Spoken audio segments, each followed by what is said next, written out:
Jalaluddin Suyuti রহমাতুল্লাহ আলাইহি বলে ইউসুফ তো আল্লাহর একজন সৃষ্টি।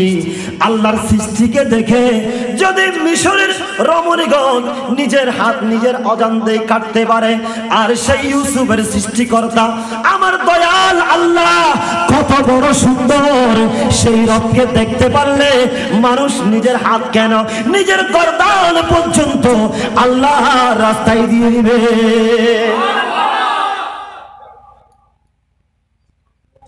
ইউসুফ আলাইহিস সালাম তো আল্লাহর একজন সৃষ্টি, আল্লাহর নবী। আর তো সবচেয়ে বেশি সুন্দর কি ইউসুফ আলাইহিস সালাম? হোসাইনের ভালোবাসা দিন দিন বাড়তে থাকবে। সেই ব্যক্তি আর কোন রকম নয়। আমি বলতে পারি যার ভিতরে এইরকম হোসাইনের ভালোবাসা জোগাড় থাকে, হোসাইনের ভালোবাসা দিয়ে যার কলবের মধ্যে বাসা বাঁধতে পারে, সে ব্যক্তি একদিন না একদিন শের বাংলার মতো বাতিলদের বিরুদ্ধে দাঁড়িয়ে যায়। ঠিক কিনা ভাইরা আমার? আমরা সেই হোসাইনের সৈনিক।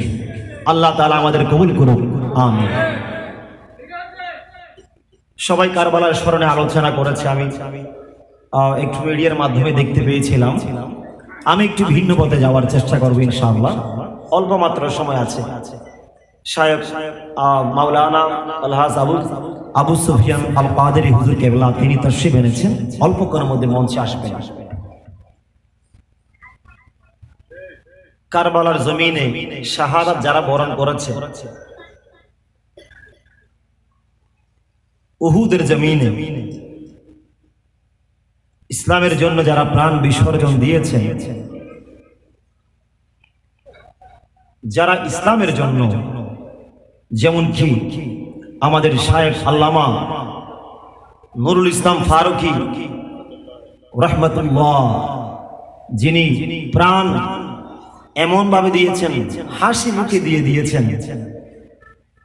এরা কি আসলে কি মরা? এরা কি? এই ফতোয়া কি আমার মতো মোল্লার নাকি আল্লাহর দেওয়া ফতোয়া? গলা কাটার পরেও নুরুল ইসলাম ফারুকী রাহমাতুল্লাহ আলাইহির চেহারা দেখেছেন আপনারা? গলা কাটার পরেও তার মুখের মধ্যে একটি মুস্কি হাসি অব্যাহত রয়েছে। দেখেছেন না আপনারা? গলা কেটে ফেলেছে, কিন্তু তবুও ওনার মুখের মধ্যে একটি মুস্কি হাসি রয়ে গিয়েছে। এগুলো হচ্ছে জান্নাতুল আলামত। সুবহানাল্লাহ। এখন তাদেরকে জীবিত বলা হয়েছে। আল্লাহ তাআলা বলেছেন, প্রশ্ন হচ্ছে তারা জীবিত হলে, তারা যদি প্রাণ থাকতে খুশি মনে খুশি দিলে যুদ্ধের ময়দানে শহীদ হচ্ছে, তবে কি তাদের কষ্ট হয় না? তারা কেন যাচ্ছে, কেন মরবে সেটা জানার পরেও তারা কি সেখানে যাচ্ছে কেন? আমি এই দিকে ইনশাআল্লাহ আলোকপাত করার চেষ্টা করব। আল্লাহ বলেছেন, বিসমিল্লাহির রহমানির রহিম, লা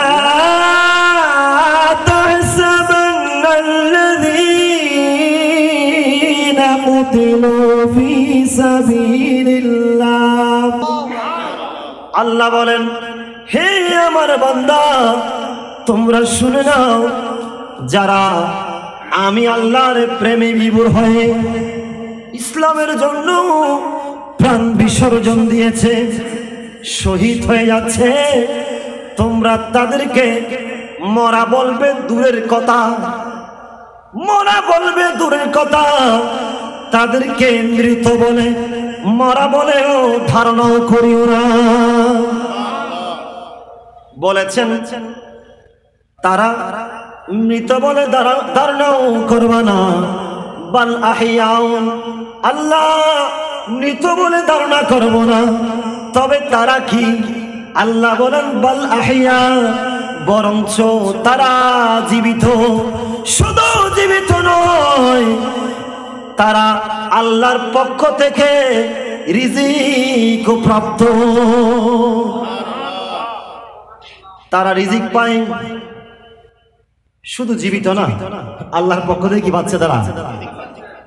আমরা সন্তান সন্ততি ছেলে মেয়ের জন্য স্ত্রীর জন্য, পরিবার পরিজনের জন্য যেই খাবার জোগাড় করতে মাথার ঘাম পায়ে ফেলি, ভোরবেলা উঠে চলে যায়, সন্ধ্যাবেলায় বাড়ি ফিরি, এত কষ্ট করছি যে রিজিকের জন্য। আল্লাহ বলেন, বান্দারে, এই রিজিক তো যারা আল্লাহর রাস্তায় শাহাদাত বরণ করছে তার চাইতে কোটি কোটি গুণ শ্রেষ্ঠ রিজিক আমি আল্লাহ তাদেরকে কবরের মধ্যে দান করি।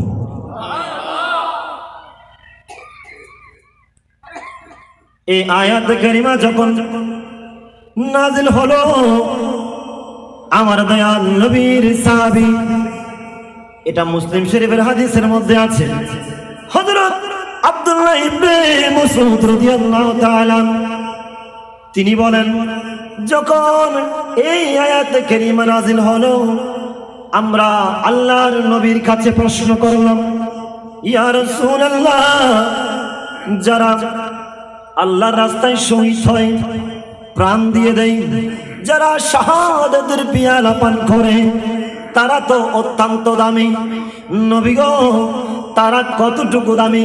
আল্লাহ এই আয়াতে কারিমা কেন নাজিল করেছেন, এটা প্রেক্ষাপট কি, তাদের মর্তবা কেমন, একটু বলুন না ইয়া রাসূলুল্লাহ। এইবার আমার নবী বলে, হে আমার সাহাবীরে শুনে নাও, যারা আল্লাহর রাস্তায় নিজের প্রাণটা, নিজের গর্দান হাসি মুখে দিয়ে দেয়, তাদের ইন্তেকালের পরে আল্লাহ তাদের রূহটা জান্নাতের একটা পাখির ভিতরে ঢুকিয়ে দেন।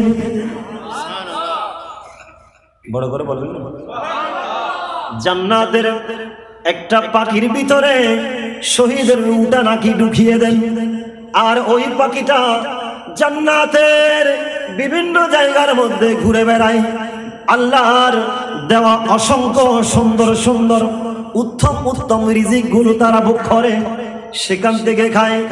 এইবার ঘুরতে ঘুরতে তাদেরকে নাকি আমার আল্লাহ এক সময় প্রশ্ন করেন, ও আল্লাহর বান্দারা, তোমরা তো দুনিয়ার জমিনে মানুষ ছিলা, শহীদ হয়ে শহীদের মর্তবা পেয়েছো, এই জান্নাতের মধ্যে পাখির মধ্যে তোমাদের প্রাণটা আমি আল্লাহ ঢুকিয়ে দিয়ে বিচরণ করতে দিয়েছি, তোমাদের কিছু লাগবে কিনা?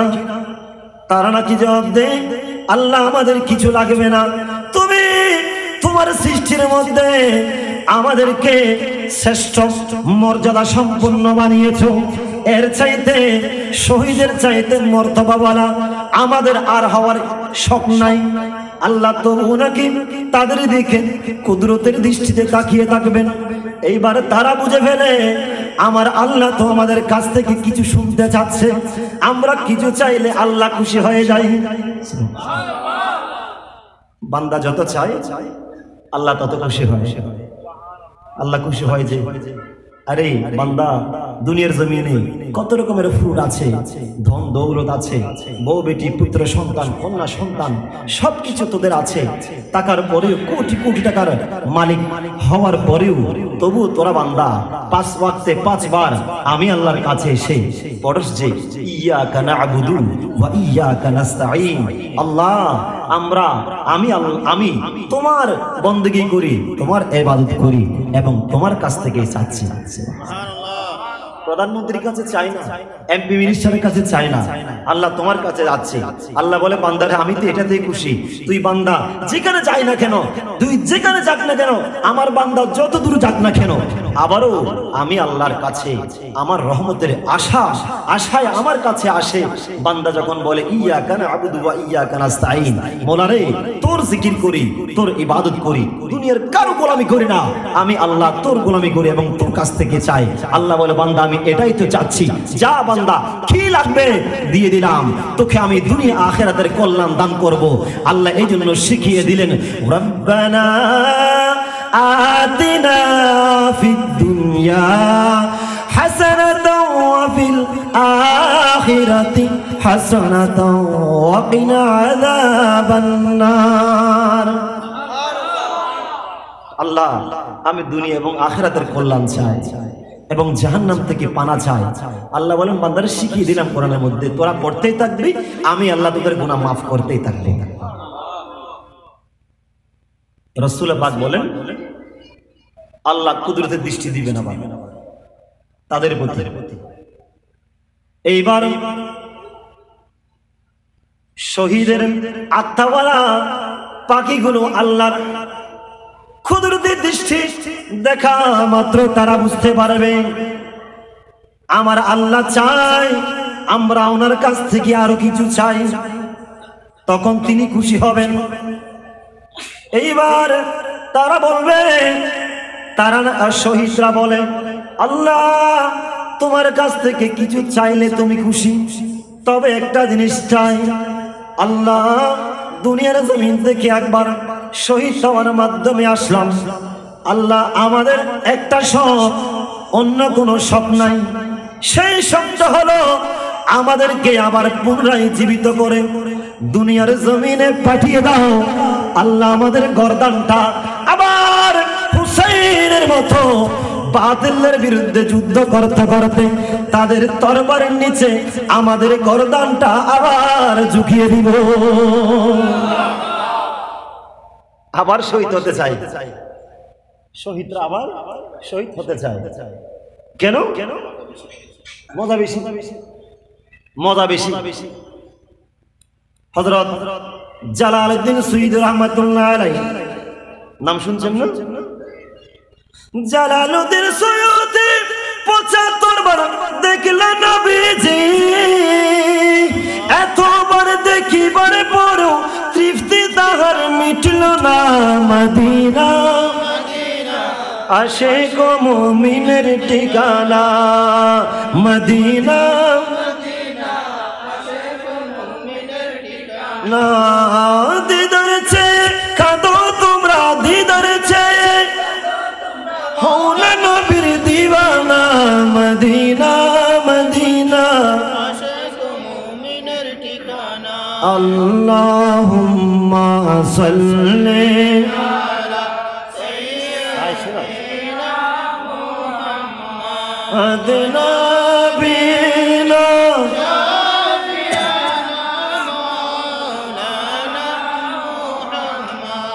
বলতে চেয়েছিলাম, হযরত জালালউদ্দিন সুয়ুতী রাহমাতুল্লাহ আলাইহি এক ব্যক্তি একদিন প্রশ্ন করলেন, হুজুর যারা আল্লাহর রাস্তায় শহীদ হয়, যারা কারবালার জমিনে নিজের গর্দানটা সঁপিয়ে দিয়েছে, হাত কারো হাত কেটে ফেলা হয়, কারো পা কেটে ফেলেছে, কারো গর্দান কেটে নিল, কারো গায়ের উপর ঘোড়া দৌড়িয়ে দিয়েছে, যেমন কি আমার রাসূলের নাতিজান ইমাম হুসাইনের শরীর মুবারকের উপরে নিষ্ঠুর এজিদ শয়তান এজিদ যেভাবে ঘোড়া চালিয়ে দিয়েছিল, কত বড় শয়তান, যে হুসাইনের গলার মধ্যে আমার নবী নিজের নূরানি 2 টুক মুবারক লাগিয়ে চুমু দিতেন। শুধু লজ্জাস্থান ছাড়া, হুসাইনের লজ্জাস্থান ছাড়া বাকি সব জায়গায় নাকি আমার নূরের নবীর নূরের টুক মুবারক লেগেছে। চুমু দিতেন বারবার। ও হুসাইন এত সুন্দর, হুসাইন এমন সুন্দর, নাতিকে আদর করত। এই জন্য ভাইয়েরা আমার, নাতিকে আদর করা এটা আমার দয়াল নবীর সুন্নাত। সুবহানাল্লাহ। নাতিকে আদর করা এটা আমার দয়াল নবীর সুন্নাত। আমার রাসূল পাক হুসাইনের পুরা শরীরের মধ্যে চুমু লাগাতেন, অথচ এই শরীর মুবারকের উপরে এজিদ বাহিনী ঘোড়া চালিয়ে দিয়েছে, কতই না অত্যাচার করেছে। জালালউদ্দিন সুয়ুতী রাহমাতুল্লাহ আলাইহির কাছে প্রশ্ন করা হলো, হুজুর যারা এভাবে হাসি মুখে প্রাণ দিয়ে দেয় তাদের কি কোনো কষ্ট হয় না? গলার মধ্যে তরবারি চড়ায়, হাতের মধ্যে কোপ লাগায়, পা কেটে ফেলে, এমন নিষ্ঠুরতা যাদের উপর হয়, এই শহীদদের কি কোনো কষ্ট হয় না? এইবার জালালউদ্দিন সুয়ুতী রাহমাতুল্লাহ আলাইহি একটা উদাহরণ নিয়ে আসলেন। দেখো সূরাতুল ইউসুফ শরীফের মধ্যে আল্লাহর নবী হযরত ইউসুফ আলাইহিস সালাম যখন মিশরের মধ্যে আটকা পড়লেন, জুলাইখা যখন তার প্রেমে পড়ল, পড়েন না ইউসুফ জুলাইখা, জুলাইখা যখন তার প্রেমের মধ্যে বিভোর হয়ে গেল, ইউসুফের মধ্যে উদাহরণ আসলো, ইউসুফ আলাইহিস সালামের সৌন্দর্যে তারা পাগল হয়ে গেল। অন্যান্য মহিলারা বলা আরম্ভ করলো, ও জুলাইখা, তুমি এমন কি দেখেছো ইউসুফের মধ্যে?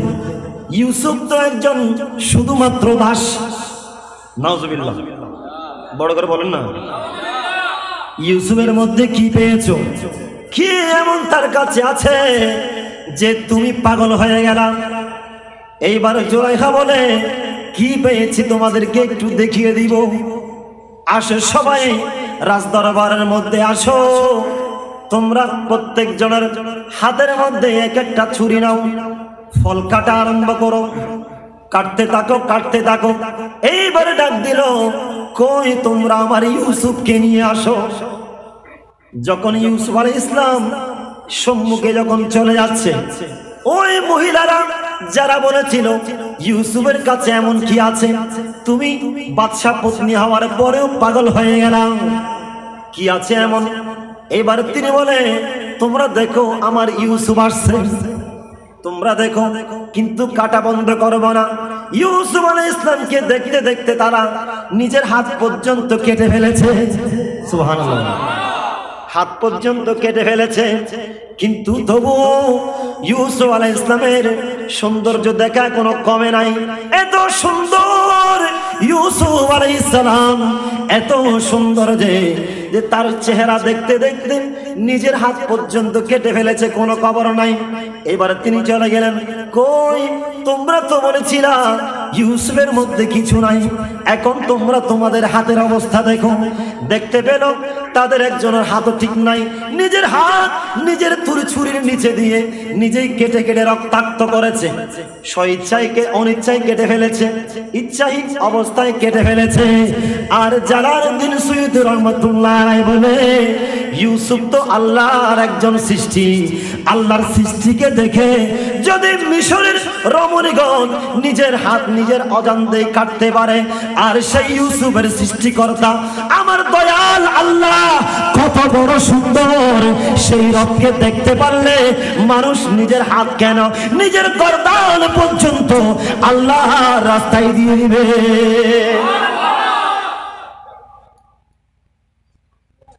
ইউসুফ আলাইহিস সালাম তো আল্লাহর একজন সৃষ্টি, আল্লাহর নবী।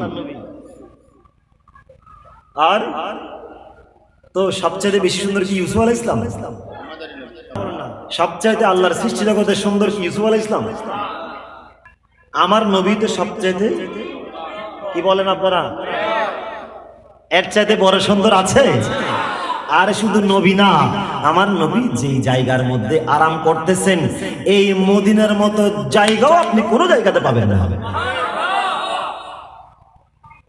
যে শান্তি মদিনায় পাবি, বেহেশতের নাই উল্টা দাবি।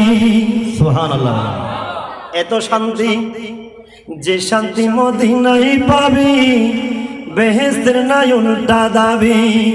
লামকানের সুবাসেতে, লামকানের সুবাসেতে বাড়াবে ইজ্জত, গেলে বুঝবি মদিনাটা আসলে জান্নাত, গেলে বুঝবি মদিনাটা আসলে জান্নাত।